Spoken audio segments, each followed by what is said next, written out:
Hello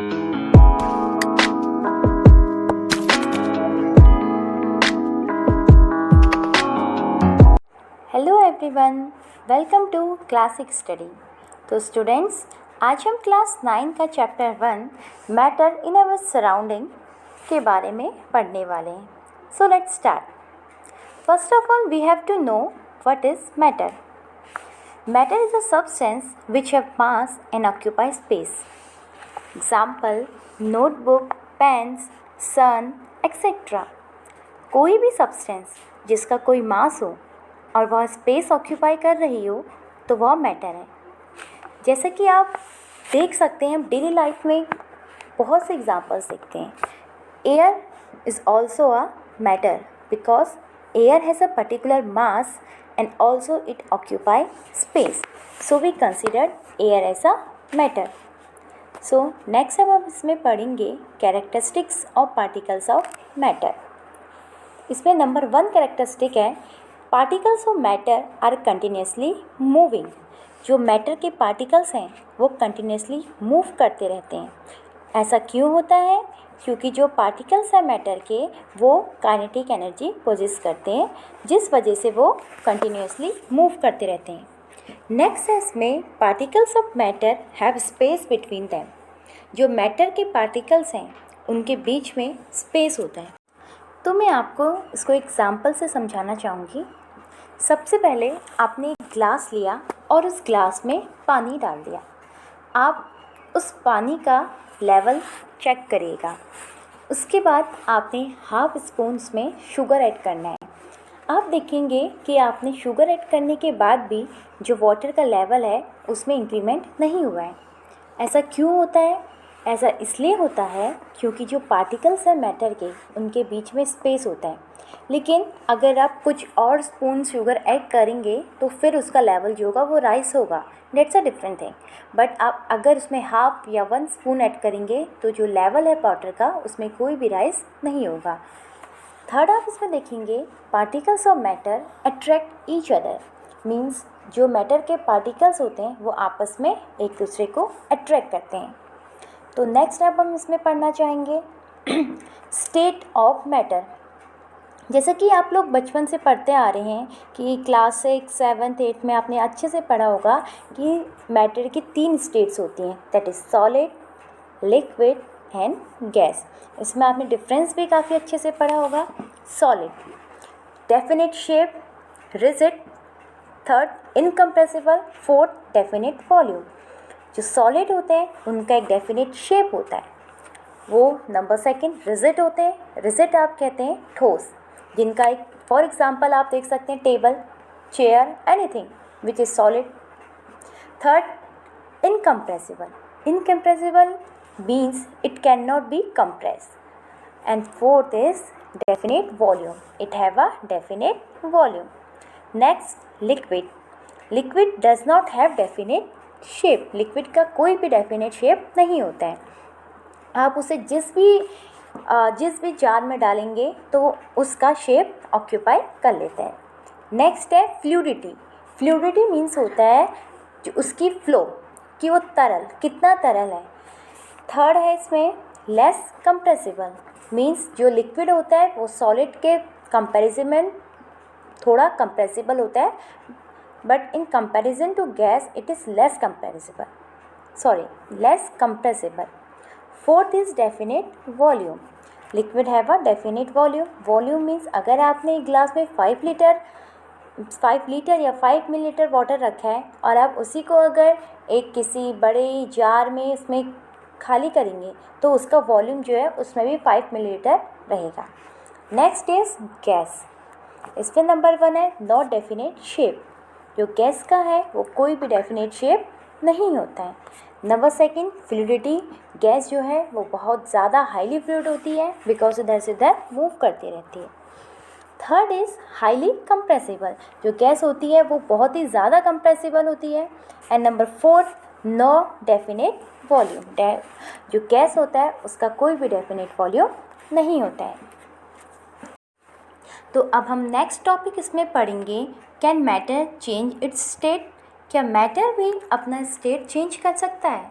So yes, matter can also change its state, but कुछ certain conditions है.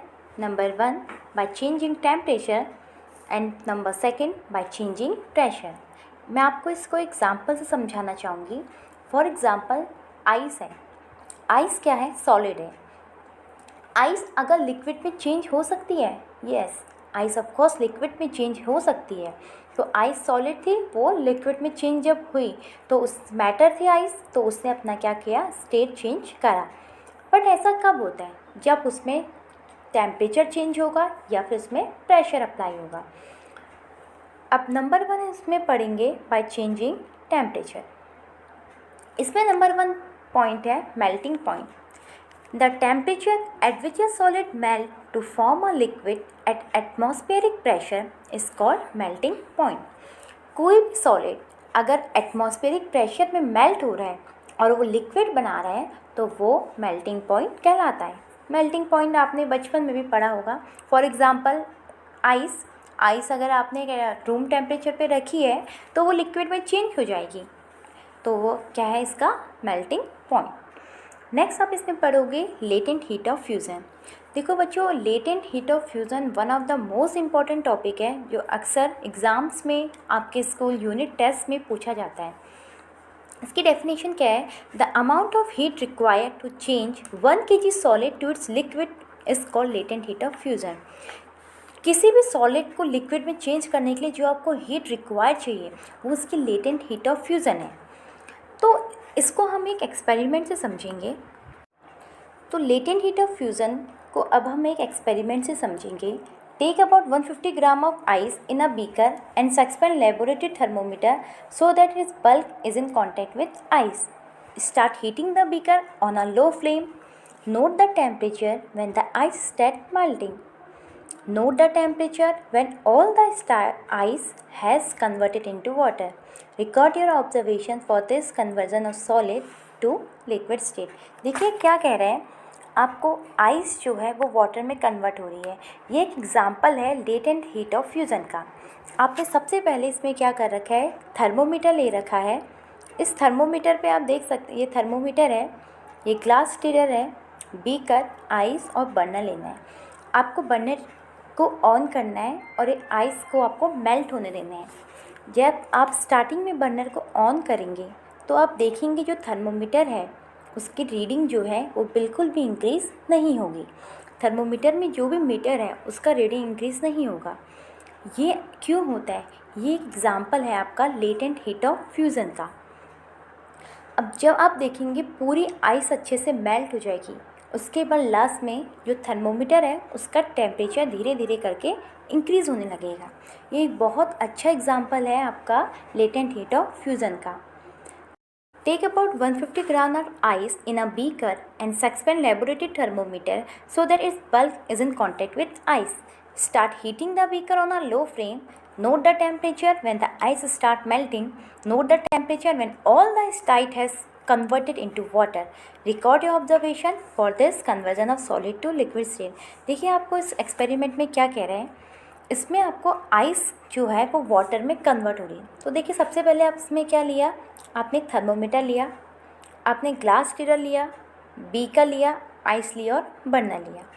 आपने क्या करा, ये आइस जो है यहाँ पे आपने एक आइस रखी और ये थर्मोमीटर आइस के ऊपर रखा. उसके बाद आपने एक ग्लास स्टीरर लिया, बर्नर लिया, बर्नर से आपने क्या करा, आइस को आपने मेल्ट करना शुरू किया. आप देखेंगे जो ये आइस है वो मेल्ट तो हो रही है धीरे धीरे करके, लेकिन जो थर्मोमीटर है उसके टेम्परेचर में कोई भी राइज नहीं हो रहा है. ऐसा क्यों हो रहा है? ऐसा इसलिए हो रहा है क्योंकि ये एक लेटेंट हीट ऑफ फ्यूज़न को शो करता है. लेटेंट हीट ऑफ फ्यूज़न को आप हिडन हीट भी कहते हैं. ये जो आइस है ये जब तक मेल्ट पूरी अच्छे से नहीं होती, जब तक पूरी मेल्ट नहीं होती तब तक का जो थर्मोमीटर है उसके टेम्परेचर में कोई भी राइज नहीं होगा. जैसे ही आइस पूरी मेल्ट हो जाएगी उसके बाद थर्मोमीटर का जो टेम्परेचर है वो धीरे धीरे करके इंक्रीज़ होना शुरू हो जाएगा. तो जैसा मैंने अभी आपको बताया था कि जो आइस है वो वाटर में चेंज हो रही है, तो फिर भी थर्मोमीटर की जो रीडिंग है उस पर इंक्रीज़ नहीं हो रही है. वो ऐसा क्यों हो रहा है? तो where does the heat energy go? तो वो heat energy on increasing the temperature of solid the kinetic energy of particles increases. जैसे ही आप इंक्रीज़ करेंगे सॉलिड के टेम्परेचर को, जो काइनेटिक एनर्जी है पार्टिकल्स की वो भी क्या होगी? इंक्रीज़ होने लगेगी। Due to the increase in kinetic energy the particle start vibrating with greater speed. Kinetic energy increase होने से जो पार्टिकल्स हैं वो वाइब्रेट करने लगेंगे with a greater speed. The energy supply by heat overcoming the force of attraction between the particles. The जो हीट है वो कहाँ जा रही है बच्चों? वो जो हीट है वो आपको जो पार्टिकल्स हैं, जो आइस के पार्टिकल्स हैं, उनके बीच में जो फोर्स ऑफ अट्रैक्शन है उनको तोड़ने में चले जाती है। उनके फोर्स ऑफ अट्रैक्शन जो पार्टिकल्स के बीच में है, वो एनर्जी जो है वो सारी वहाँ उन पार्टिकल्स के अट्रैक्शन को तोड़ने में वेस्ट होती है। वो हीट समवट हिडन है। The particle leave their fixed position and start moving freely. A state is it when the solid melt and is converted into liquid. अब धीरे धीरे करके आप जब बर्नर को ऑन रखेंगे तो फिर थोड़ी देर बाद आप देखेंगे कि स्टेज ऐसी आएगी जहाँ पूरा सॉलिड कन्वर्ट हो गया है लिक्विड में। The temperature at which a solid melt to become liquid at atmospheric pressure is called melting point. और वो टेम्परेचर जहाँ पे सॉलिड मेल्ट होना शुरू हो गया है अपने लिक्विड स्टेट में, उसी को आप उसका मेल्टिंग पॉइंट कहेंगे। तो बच्चों फर्स्ट हमने इसमें पढ़ा है मेल्टिंग पॉइंट। अब हम इसमें पढ़ने जा रहे हैं boiling point. The temperature at which a liquid boil to form vapour at atmospheric pressure call its boiling point. वो टेम्परेचर जिसमें लिक्विड बॉयल होना शुरू होता है और वेपर में चेंज हो जाता है एटमॉस्फेरिक प्रेशर में, उसको हम पर कहते हैं बॉइलिंग पॉइंट। इसमें हेडिंग क्या है, नेक्स्ट टॉपिक क्या है? Latent heat of vaporisation. The amount of heat required to change 1 kg liquid to its gases state is called latent heat of vaporisation. देखो जैसे ही बच्चों अभी हमने पढ़ा था latent heat of fusion, same latent heat of vaporisation भी same है। लेटेंट हीट ऑफ फ्यूज़न और वेपराइजेशन में सिर्फ ये डिफरेंस है, लेटेंट हीट ऑफ फ्यूज़न में जो सॉलिड होता है वो लिक्विड में चेंज होता है और वेपराइजेशन में क्या होगा? लिक्विड चेंज होगा गैसियस स्टेट में। और सेम एक्सपेरिमेंट रहेगा आपका, जैसा कि आपने देख रखा है water conversion of water to water vapour. Same इसमें भी आपने क्या करा है? थर्मोमीटर लिया, ग्लास स्टिरर लिया, बीकर लिया, वाटर लिया और बर्नर लिया। सेम आप इसमें भी ऐसे करेंगे जैसे कि आपने यहाँ पिछले एक्सपेरिमेंट में यहाँ आइस ली थी। अब आपको यहाँ क्या लेना है? वाटर लेना है। आपको बर्नर ऑन करना है, वाटर का लेवल आप इसमें थर्मोमीटर डालेंगे और अब जब वाटर बॉयल होना स्टार्ट करेगा तो आप ये देखेंगे जो थर्मोमीटर है उसके टेम्परेचर में इंक्रीज़ नहीं हुआ है। अब वो ऐसा क्यों हो रहा है? Due to latent heat of vaporisation. जैसा कि पूरा एक्सपेरिमेंट मैंने आपको लेटेंट हीट ऑफ फ्यूज़न का एक्सप्लेन किया था, same latent heat of vaporisation का भी है आपका। नेक्स्ट हम इसमें पढ़ेंगे sublimation. The change of state directly from solid to gas without changing into liquid state और vice versa is called sublimation. Solid का डायरेक्टली गैस में चेंज होना बिना लिक्विड स्टेट में जाए हुए, और वाइस वर्सा मीन्स गैस का भी सॉलिड में चेंज होना, इसको आप कहते हैं सब्लिमेशन। ठीक है, इसको हम एग्जांपल से समझेंगे। Camphor, ammonium chloride, naphthalene balls. आपने घरों में कैम्फर तो देखा होगा, जिसे आप कहते हैं कपूर। कपूर जब हम कपड़ों पे रखते हैं तो आप कुछ दिनों बाद देखेंगे जो कपूर है वो क्या होता है? गायब हो जाता है। कपूर क्या होता है? एक सॉलिड स्टेट होता है कैम्फर, और वो डायरेक्टली किस में चेंज हो जाता है? गैसियस में चेंज हो जाता है। तो ये होता है सब्लिमेशन का प्रोसेस। यही आपने अमोनियम क्लोराइड देखा होगा और नेपथलीन बॉल्स भी आपने देखी होगी, जो सीधे सॉलिड से गैसेस में चेंज हो जाती है। ये सब आपके एग्जाम्पल किसके हैं? सब्लिमेशन के। Sublimation of ammonium chloride. देखिए यहाँ पे एक एक्सपेरिमेंट हो रहा है एमोनियम क्लोराइड का सब्लिमेशन। इसमें आपने सबसे पहले क्या लिया है? एक बर्नर लिया है, चाइना डिश ले रखी है, ये आपकी लेबोरेटरी में मिलती है। एमोनियम क्लोराइड सॉलिडिफिकेशन ये क्या है मैं भी आपको एक्सपेरिमेंट के बाद बताऊंगी। इन्वर्टेड फनल, ये फनल आपने देखा होगा घर पे रखा रहता है हमारा, और एक कॉटन प्लग जो ऊपर से हमने रखा है। एमोनियम क्लोराइड वेपर, देखिए क्या हो रहा है, आपने सबसे पहले इसमें एमोनियम क्लोराइड रख लिया, या आप कुछ भी रख सकते हैं, कैम्फर भी रख सकते हैं। आपने बर्नर ऑन किया और ये फ़नल रख दिया। फ़नल क्यों रख दिया? ताकि ऊपर से जो भी आपकी वेपर है वो एयर में ना जाके इस फ़नल में रुक जाए। अब आप देखेंगे इसमें कि जो आपका एमोनियम क्लोराइड है, आपने जैसे ही बर्नर को ऑन किया, ये जो एमोनियम क्लोराइड है यहाँ पे आपकी फ़नल में वेपर्स इसके यहाँ प्रेजेंट हो जाएगी, आपकी यहाँ वेपर का समवट इकट्ठा हो जाएगी। अभी जो वेपर है, देखिए ये क्या है, ये एमोनियम क्लोराइड की वेपर है जो डायरेक्टली सॉलिड से किस में चेंज होगी, वेपर में, बिना लिक्विड स्टेट में कन्वर्ट हुए बिना। तो यही एक सब्लिमेशन का क्या होता है, एग्जाम्पल होता है। अगर आपको इस जो वेपर्स हैं, अगर आप इस वेपर्स को दोबारा कोल्ड करेंगे, मीन्स कैसे, बर्नर को ऑफ़ करेंगे, जैसे आपने बर्नर ऑफ़ किया तो जो आपकी वेपर्स हैं वो कूल डाउन हो गए, दोबारा आपको एमोनियम क्लोराइड यहाँ पे देगी। तो ये आपका एग्जांपल है एमोनियम क्लोराइड का सब्लिमेशन प्रोसेस का। सो नेक्स्ट हम अब इसमें पढ़ने जा रहे हैं बाय अप्लाइंग प्रेशर। जैसा कि आपने देखा कि कैसे कोई भी मैटर अपना स्टेट चेंज कर रहा है बाय अप्लाइंग टेम्परेचर। अब आप देखेंगे बाय अप्लाइंग प्रेशर। देखिए प्रेशर में आपका क्या है, यह आपने एग्जाम्पल देख रहे होंगे। Bye applying pressure particles of matter can be bought close together. अगर आप प्रेशर अप्लाई करेंगे, जो पार्टिकल्स हैं मैटर के, आप उनको क्लोज ला सकते हैं। By applying pressure and reducing temperature we can liquefy gases.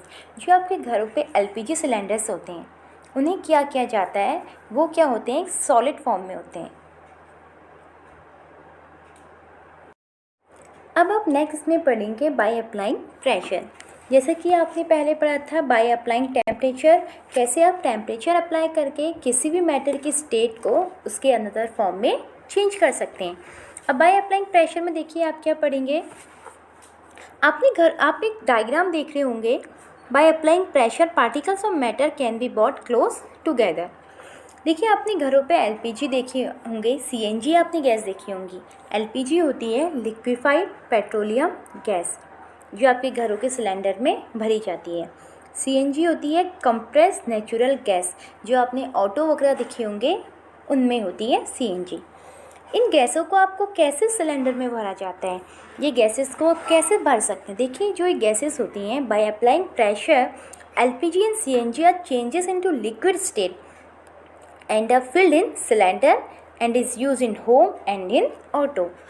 Means आपका जो ये घरों पे आप लोग घरों पे जो आप एलपीजी सिलेंडर देखते हैं, ये एक लिक्विड फॉर्म में, इसको पहले आपको पिस्टन है, फॉर एग्जांपल ये पिस्टन है, सिलेंडर है, ये पिस्टन को कंप्रेस करके आपकी जो गैसेस होती हैं इनको क्लोज लाया जाता है।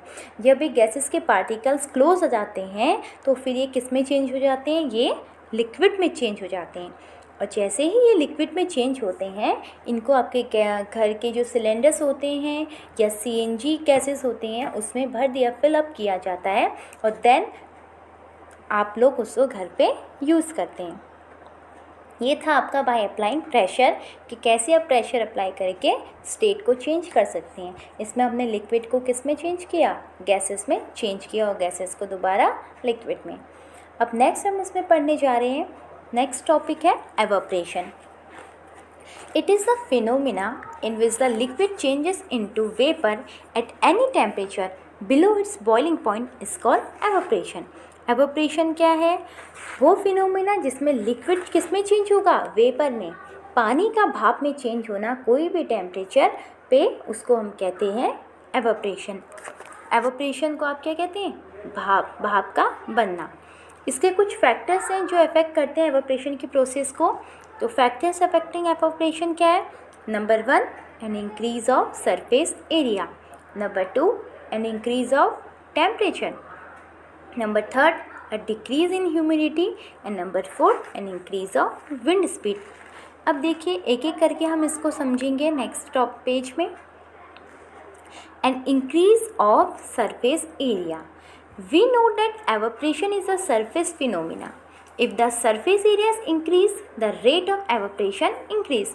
For example, by putting clothes for drying out, we spread them out. इसका क्या आप समझे इसे? An increase of surface area, किसी भी चीज़ का अगर आप सरफेस एरिया इंक्रीज़ करेंगे तो उसका जो रेट ऑफ एवोपरेशन है वो क्या होगा? ज़्यादा होगा। आपको मैं इसको एक अनदर एग्जांपल से समझाऊंगी।